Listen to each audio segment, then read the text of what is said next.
இந்த ஐஸ்டிக்கிங் யூஸ் பண்ணி ஏதோ ஷார்ப்பா ரெடி பண்ணிட்டு இருப்பா. அங்க கிஞ்சக்காரி ஓடி வந்து அட்டாக் பண்ணும்போது கிஞ்சக்காரியோட வயித்தை கிழிச்சு விட்டுருவா. அந்த கிஞ்சக்காரி ஏதோ வயிறு கிழிஞ்ச மாதிரி இல்லாம சட்டை கிழிஞ்ச மாதிரி ஜாலியா வந்து ஓங்கி ஒரு கிக் விடுவா பாருங்க. அந்த காலை பிடிச்சிட்டு அந்த காலையும் ஃப்ரீஸ் பண்ணி விட்டுருவா. இந்த காலை தான் நீ ஃப்ரீஸ் பண்ற, இந்த இன்னொரு கிக் வாங்குன்னு சொல்லிட்டு இன்னொரு காலை வச்சு ஓங்கி கிக் பண்ணுவா பாருங்க. அவ பறந்து போய் விழுந்துருவா. இந்த பக்கம் கிஞ்சக்காரி இரு இரு என்னோட ஷூ அக்கௌண்ட் இரு போட்டுக்கிறேன் அப்படின்னு சொல்லிட்டு ஷூவை போட்டுக்கிட்டு நின்று இருக்க. அவ உராமேவோ என்னடா நீ எல்லாம் மனுஷ ஜென்மம் தானா, இந்த அளவுக்கு கொஞ்சம் கூட இறக்கமே இல்லாம சண்டை போடுற மாதிரி இருக்குது. இதுக்கு முன்னாடி சாதாரண மனுஷங்க இந்த மாதிரி சண்டை போட்டு நான் பார்த்ததே இல்ல.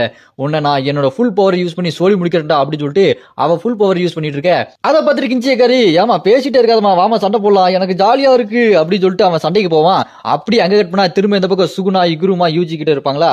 அப்ப இகுருமா என்ன பண்ணுவா, சுகுணா தான் இதெல்லாம் பண்ணா, இதான் ப்ரூஃப், தண்டனை கொடுங்க அப்படின்னு சொல்லிட்டு அங்க சிக்கி காமிட்ட கொடுக்க. இந்த பக்கம் நம்ம சுகுணாவும் ஏய் ரொம்ப லேட் பண்ணாதீங்க, எனக்கு போர் அடிக்குது, என்ன மரண தண்டனை தானே, டக்குன்னு கொடு, அந்த ஸ்வாடை வச்சு என்ன கொல்லு பார்க்கலாம் அப்படின்னு சொல்ல. அப்புறமா என்ன ஆகும், அந்த சிக்காமி இவனுக்கு மரண தண்டனை கொடுக்குறேன் அப்படின்னு சொல்லிட்டு மரண தண்டனை கொடுத்துரும். அப்படியே கட் பண்ணா அந்த டொமைன் முடிஞ்சிருமா. வெளியே பார்த்தா இவன் தனியா நிப்பான் சுகுணா. அந்த மரண தண்டனை கொடுத்த உடனே இங்க சுகுணாக்கு அந்த கர்ஸ் பவர் எல்லாம் போயிரும்ல, இங்க அந்த எக்ஸிகியூஷன் ஸ்வாடை வச்சு இவனை கொட்டுலாம்னு சொல்லிட்டு ரெடியா இருக்க. அங்க காலத்துக்குள்ள யாரெல்லாம் வரா, அச்சையா வரா, சோசோ வரா, அந்த ஈனோ, இவங்கெல்லாம் வந்து இவனுக்கு அந்த கர்ஸ்ட் பவர் இல்ல, அதனால இவனை சோழி முடிச்சிடலாம் அப்படின்னு சொல்லிட்டு வந்து நிக்க. சுகுணா கேப்பான் பாருங்க அந்த இகுருமாட்ட, ஆமா இகுருமா உனக்கு ஏதாவது கடைசி ஆசை இருக்கா அப்படி சொல்லி கேட்க. அவன் பேக்கன்னு முடிப்பான். என்னன்னு பார்த்தா இங்க சுகுணா ஜட்ஜ்மெண்ட் அப்போ என்ன பண்ணிருக்கான், கையில அந்த வெப்பன் இருக்கு பாத்தீங்களா அதை வச்சிருக்கான். இந்த ஜட்ஜ்மெண்ட் இந்த டொமைனை பொறுத்த வரைக்கும் என்னன்னா, அவங்க எந்த பொருளை வச்சு சண்டை போறாங்களோ அந்த பொருள் தான் காணாம போகுமே தவிர கர்ஸ்ட் டெக்னிக்னு குறிப்பா அது காணாம போகும் கிடையாது. அவன் கையில என்ன பண்ணிருக்கான், இதுக்கு முன்னாடி யூஜி வெறும் கையில சண்டை போட்டனால அவனோட கர்ஸ்ட் பவர் போயிருக்கு. அதனால இவன் இப்ப என்ன பண்ணிருக்கான், கையில அந்த வெப்பனோட போயிட்டு இருக்கான். அதனால அந்த வெப்பன் தான் காணாம போயிருக்குது. இவனோட கர்ஸ்ட் பவர் எதுவுமே காணாம போகல.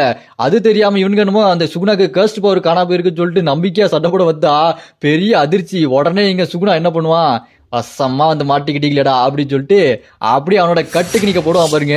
சும்மா சரசரம் எல்லாரும் முடிஞ்சு கட்டு விழுவும் பாருங்க பயங்கரமா.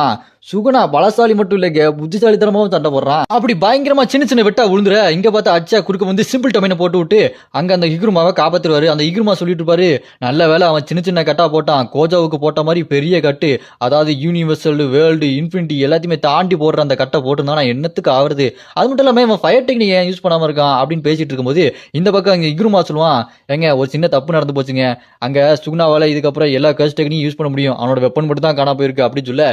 அதை கேட்டுட்டு அந்த அச்சையாவும் அவ்வளவுதான் முடிச்சுட்டீங்க போக அப்படின்ற மாதிரி முடிச்சுட்டு இருப்பாரா. அப்படின்னு பார்த்து இந்த பக்கம் சோசோ அவனோட பியர்சிங் பிளட்டை இங்க சுகுணாக்கு நேரா விட அந்த அட்டாக்ல இந்த சுகுணா சும்மா அசால்ட்டா டாஜ் பண்ணிட்டு ஸ்ட்ரைட்டா சோசோ கிட்ட போய் அவன் வயிற்றுல ஓங்கி ஒரு குத்து விட குத்துல வயிற்றுல ஓட்ட போட்டு முதுகு வழியா கை வந்துருங்க. சோசோ கதை அவ்வளவுதானா என்னன்னு தெரியலையே. அந்த நேரம் பார்த்து இவன் இருக்கான் பாருங்க ஈனோ, அவன் அந்த நனாமி கத்தியை வச்சு இங்க சுகுணாவை அட்டாக் பண்ணலாம்னு சொல்லிட்டு பறந்து வந்து வெட்டுவான். அதை அசால்ட்டா டாஜ் பண்ணி